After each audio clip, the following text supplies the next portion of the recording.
So Jeremy, media mastermind, but you didn't start in media, you started in the world of FMCG. And I wonder, what has that experience helped you, or how has it helped you in your role at Sky?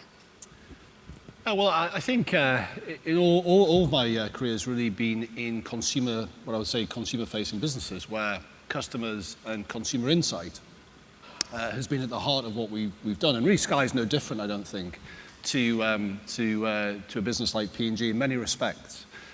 So I often think that our role is really to develop very deep insights in terms of what are our customers' wants, what are their preferences and habits, their needs, and then to think about how do we start to construct a service broadly that does a better job in delivering those than others. Whether that's in investing in the right content, perhaps creating some of that content ourselves, investing in innovation or frontline service delivery. So I think one of the things that fascinates me and has always attracted me to Sky and the job that I've done is that direct customer relationship, which is really the anchor of pretty much everything that we do. And helps to give you your competitive advantage, I suppose, that focus on the consumer. So what in the, this multimedia, multi-platform landscape of 2015, what is it that the customer wants?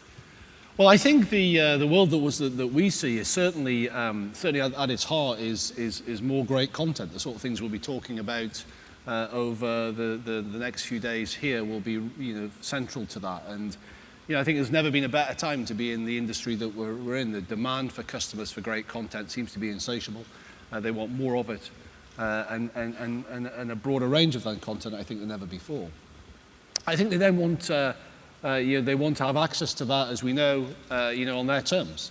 So they want the whole experience of watching television to be better. There's been so much, seems to me, if you stand back and look at the whole home entertainment experience over the last 10 years, it's just transformed. Part of that has been what we've done. A lot of that's been driven by the consumer electronics manufacturers, and the whole experience of in-home entertainment has got so much better, and I think that trend is just going to continue. So for a lot of customers to have access to the very best content, but then to be able to get it on their own terms wherever and whenever they are is going to be critically important. And then I think in that world, or the world we're moving into of just increased choice, the role of brands and the role of businesses like Sky to really showcase content, to help our customers get to the very best content, to really make content kind of pop out, or the very best content pop out, I think is going to become more and more important. So, from a customer point of view, those I think will be the key dimensions of choice that they'll look to over the course of the next 12 months or so. And it seems to me Sky's always been very technology driven. It's as much a technology company as a broadcaster, really. True. So now that, on the go, all those things, how do you stay ahead of the game? Well, I think innovation in the viewing experience has always been really at the heart, I think, of what we've done as a business. Way back when, actually, to when we launched the satellite service, and for the first time to really give people experience to broader choice and multiple channels. So we could think of innovations like Sky Plus, something like high definition, 3D, Sky on the Go. All these things have really been synonymous with Sky as a business. And what really drives that, I think, is an appetite in the business for us to constantly seek to get better and to raise the bar. So it's a core part of really what we think our brand stands for, and a core part of what our customers expect from Sky. So alongside, the very best content, there is an expectation that we'll be getting the viewing experience and the whole experience of television with Sky. It'll constantly get better, and it will be better than many of our competitors.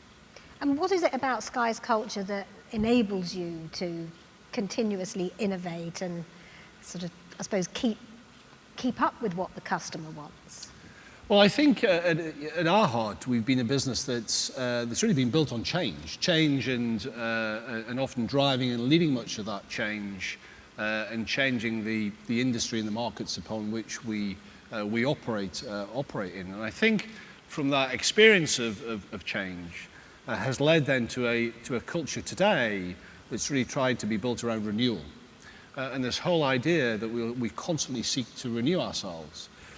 And I think when you put those two things together, an appetite to renew the business and to really embrace change, one of the things I like about Sky is you get a very dynamic culture, a culture that's sort of restless really and constantly wants to move on and try new things. So I'd like to think that as a business, if we think about things like technology, we'll really embrace it and we'll have a go and find new ways to distribute our content, the content of our key partners in many, many different ways. But it's really that culture of renewal and change, I think, that underpins that. Well, obviously the big change in the last year has been bringing Sky Italia, Sky Deutschland together with Sky in the UK. Massive company now. What was the rationale for acquiring those? Because they already had Sky's name anyway. I think, very much I thought that by bringing the Skies together, we could really, in each of the markets, step change again what we did. And at the heart of that would be doing a better job for customers. We'd be able to do things at greater scale. We'd be able to do things at a greater pace. We'd be able often to raise our level of investment right across our customer service delivery. And therefore, over time, if we can get that right and do that, then I think that will be better for customers. We'll develop better services that we'll bring to them more quickly.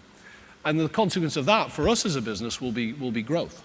We said at the start, I think we're in 21 million homes today, but something like 60 million homes in the markets we operate in aren't yet really paying for television on a regular basis. So if we can convert even a relatively small proportion of that and bring those customers to Sky, then the opportunity for growth and to again open up our headroom for growth is just starting to broaden out. And we know, of course, that as we grow, and when we grow, then lots of good things flow from that. Because it's that creates the capacity for us to keep reinvesting.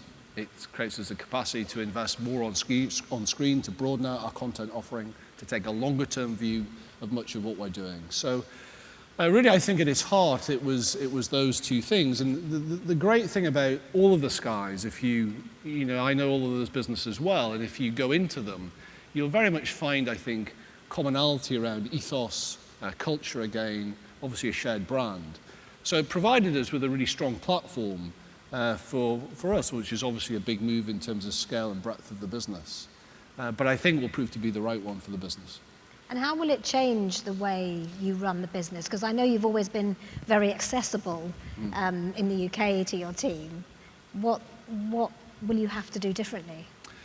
Well, I think for me personally, it's changing my role. So I'm working much more across the businesses, much more sort of working on the business, if you like, and less probably in the business, which would have characterised my own role.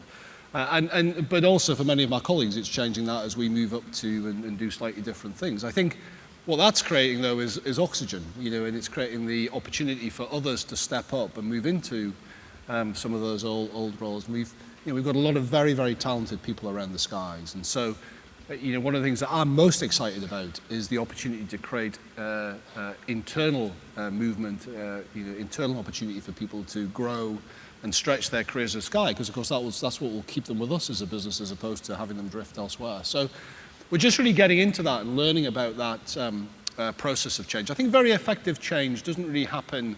This is not about spinning on a sixpence or throwing all the cards in the air. It's about starting to move through that at the right pace and starting to just develop that and learn as we go. I mean, when I speak to you, I always get the impression you have a lot of passion for your business. What is it that excites you now about Sky? Well, I think, industry-wise, I can't think of this is a fantastic, fantastic industry. I mean, it is an industry, the great thing is, I think, customers really want what we do, right? They like the products we give them. On the whole, they want more of them. They're willing to spend a bit more of their disposable income to get access to that. So, I would characterize it as an industry that's got kind of tailwinds as opposed to headwinds. And there's plenty of industries today, that have got a lot of headwinds they're facing into. So I think the backdrop is really good. The second thing is, I think, the sort of explosion in technology and new distribution platforms, whether they're OTT platforms or mobile platforms, is allowing us to get to places and to customers that we struggled to get to before. So if we really think about that in the right way, that's opening up the opportunity for a business like Sky.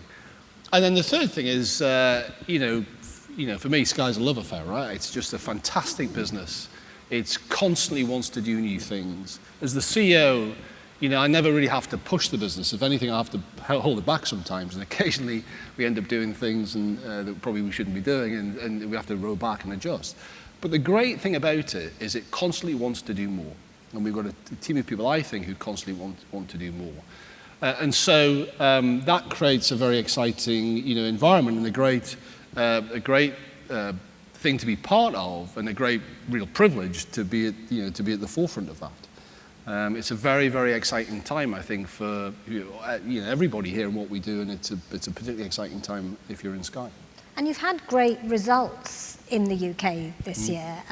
People were saying that you'd done the German and Italian deals to cover up bad results in the UK, but that doesn't seem to have been the case at all. So what's driving that success? No, I think, our UK business performance, if anything, is accelerating. And one of the reasons I felt it was right to take on the kind of bigger task of bringing the Skies together was actually the UK business was in good shape. At the heart of that has really been a journey we've been on over the last few years to broaden out our business. So today we're distributing our content, more broadly than ever before, whether that's through our own services or by working with others. Our investments on screen are broader than they've ever been before. The rate and pace of innovation is strong. We've got some great stuff that we're going to land over the course of the next 12 months, which I'm particularly excited about. And then we're opening up new revenue streams as well. So today, the team from Sky Vision are here. We're building a big distribution arm, we hope. We're opening up targeted advertising, and we've got some really exciting technology there that's going to allow us to, we think, bring real innovation in terms of our advertising service. We're just really entering the transactional markets, the sort of digital DVD market, if you like, and buy to rent and buy to keep. That's a market we've not particularly been part of, but we can build big share there, I think. So a lot of those things, and we've worked hard over the last couple of years to put those in place, and we're just starting now to see them come through at scale, and that's really what's driving the UK's business performance, and to me, therefore, creates a strong backdrop to then go and hopefully do similar things in Italy and Germany with our colleagues there. And how are those businesses in Italy and Germany performing? So generally very well. Different markets, obviously, to the UK. I mean, Italy a bit tougher economically, but the business is doing well there, growing its product penetration, doing some great stuff on screen. Some of the commissions that we're seeing come out of Italy are really first rate. And again, now starting to broaden its distribution base. So we've got some interesting partnerships that are in place and going to come through. So the team doing a good job there in probably what's the toughest backdrop of all of the markets, I think. Germany, a bit more nascent. It's a less mature business relative to some of the others, so more of a straightforward growth model. And they're investing, again, well right across their service to drive subscribers to satellite. And then, again, they distribute their content more broadly probably than the other businesses. So they're growing well, smaller team in Germany, but again, doing a good job. So if you look across all of the Skies, from the UK to Italy to Germany and then Ireland and Austria, we've got a nice mix of businesses that are essentially all doing pretty much the same thing, but all very much in different stages of development.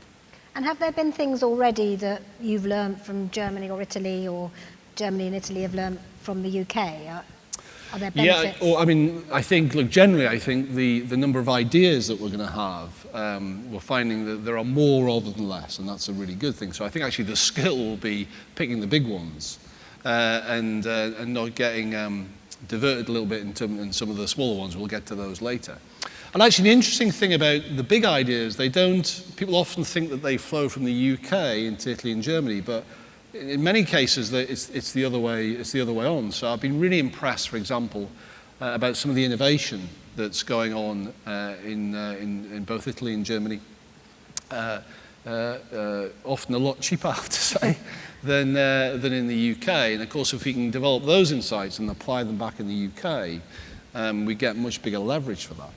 As I say, I think some of the creativity, particularly in Italy, Andrea and the team are here. They've done a brilliant job over there, and we're starting to think about how we bring that closer together, and how do we start to apply some of that across all of our markets. So lots and lots of things that are starting to bubble up, and these will form, you know, much of the drivers of our growth and growth in our capability over the course of the next few years. And for lots of people, Sky certainly was synonymous with Rupert Murdoch. I think he still has the 39% stake. How involved is he in the business now, and what do you think he's going to do with his stake? Well, look, Fox are obviously our biggest shareholder. They could be incredibly supportive of us as a business and continue to be so. So they're a very, very valuable shareholder and partner of ours. They have a number of seats on our board. So they participate, as you'd expect, in board discussions and bring their own perspective from the global media landscape, which is very, very helpful to us. And of course, we've all worked together now for some time, so we know them well. But you know, they let us get on with, as you'd expect, with the job. You know, the management developed the strategy. We proposed that to the board. Obviously, you know, we then get agreement and alignment around that. And then it's our job to communicate and engage with all of our shareholders. And one of the great things I think we've seen over the last year is we've had really strong support for the journey that we're on. I think pretty much our whole shareholder base, you know, bought into it early, saw the benefits it could bring, and that's been reflected in you know, the broader performance that you've seen in our stock price and around the company generally. So Fox are a very important part of that. And of course, they've been part of the Sky story for a long period of time. And they engage as you'd expect. And do you see yourself doing other acquisitions, expanding into other European territories? I think over time, I don't see any reason why not. And we've obviously got plenty on our plate for now, and we're focused on that. But you know, we try and think of everything at Sky as a floor, not a ceiling. You know, so as we move through this and hopefully we'll be successful, then we can say, well, you know, what else can we do and where else might we go to over time? And you know, alongside that, we have an appetite in our business to invest and then to deliver the returns that flow from that investment. We see, you know, both sides of those. They're two sides of the same coin. Yeah. Look, I'm sure, you know, in time there's lots of good ideas that'll come up, and we'll get after plenty of them. Well, we've seen you majorly investing in content, £4.6 billion into the European content market. So let's just take a quick look now at some of the things coming up for you on Sky. If you could run the tape, please.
Senza un cane guardi, se ne vanno a cazzi loro.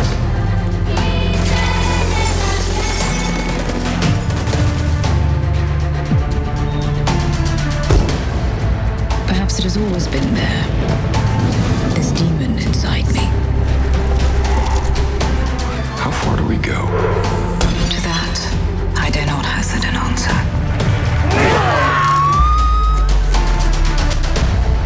Her head is in France and she's French, so it remains a French investigation. Steady on, Joan. I'm not looking for a war over it. My name is not Joan. You're investigating diamonds, which I expressly asked you not to do.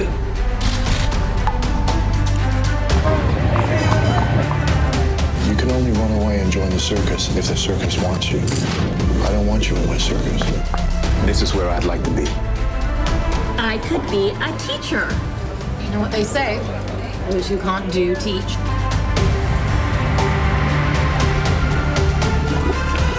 Mi dispiace, ma il suo assistito è in arresto per concussione.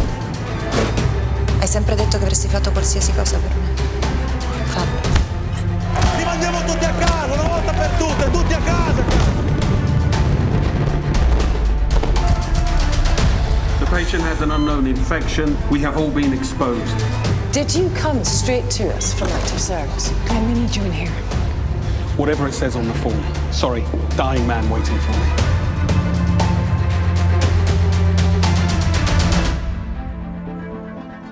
I need your word that you won't talk about this to anyone.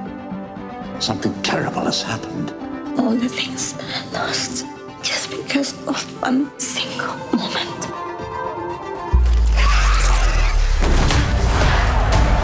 I'm not going to stop the wheel. I'm going to break the wheel.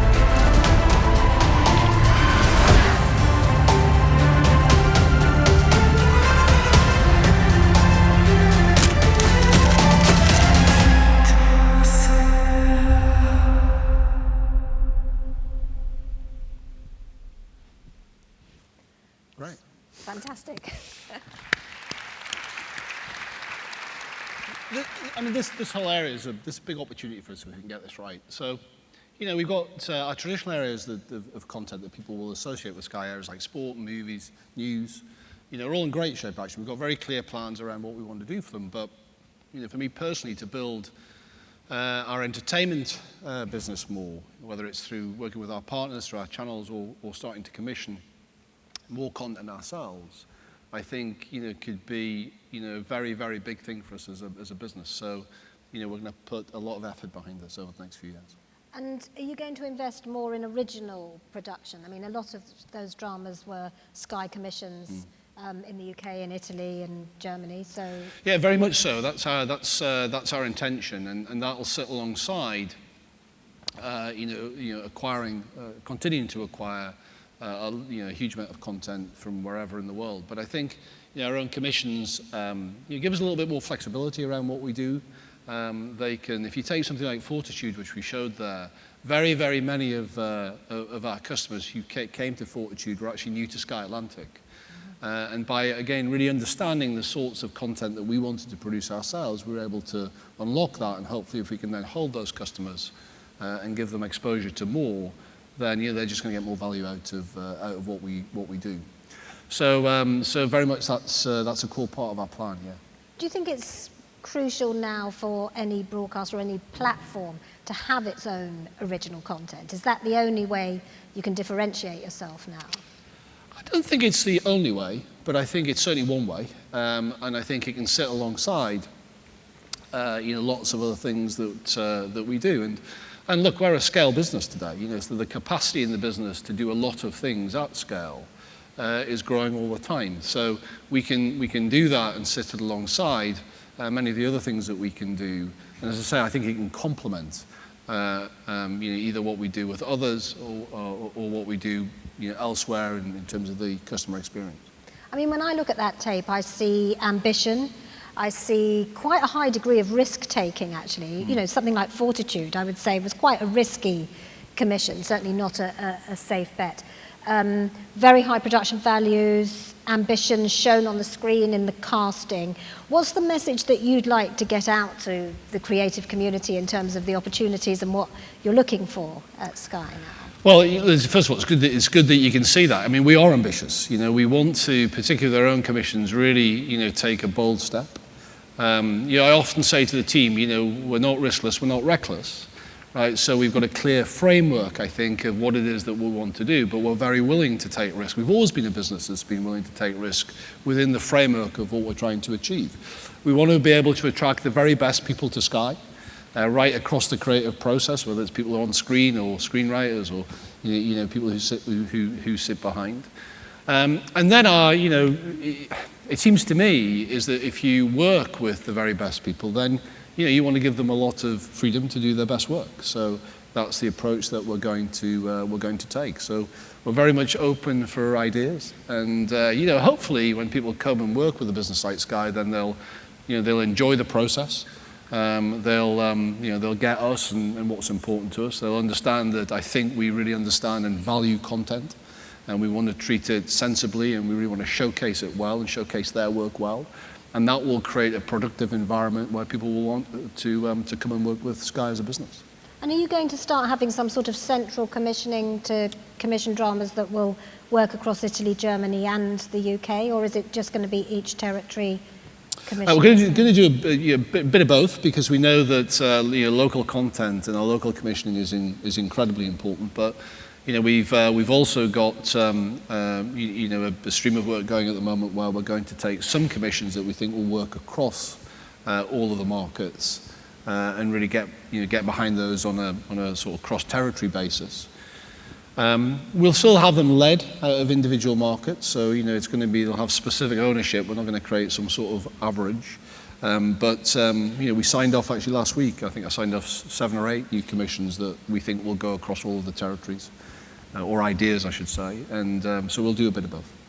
And you've just had to dramatically increase the amount you spent on the Premier League. Yeah. Obviously sport, football in particular, hugely important to Sky. How's that going to square with you wanting to spend more on original content outside the sports arena? So I think, look, it's not an either or, it's an and. I think you don't start by building a broader content business by losing sight of your heartland and all the the great things in sport that we're doing. And actually, interesting enough, that week when we renewed the Premier League, we also, for example, brought the British Open, which is a major golf tournament that we've been trying to attract to Sky for a long time. We brought that to Sky Sports as well. So we'll do both. We're going to continue to invest in our core properties, whether it's sport or movies or getting our news service better. We can do that at scale because we're broadening out the business and because we're driving our growth and broadening our revenue growth. So that's creating the capacity for us to do that and to open up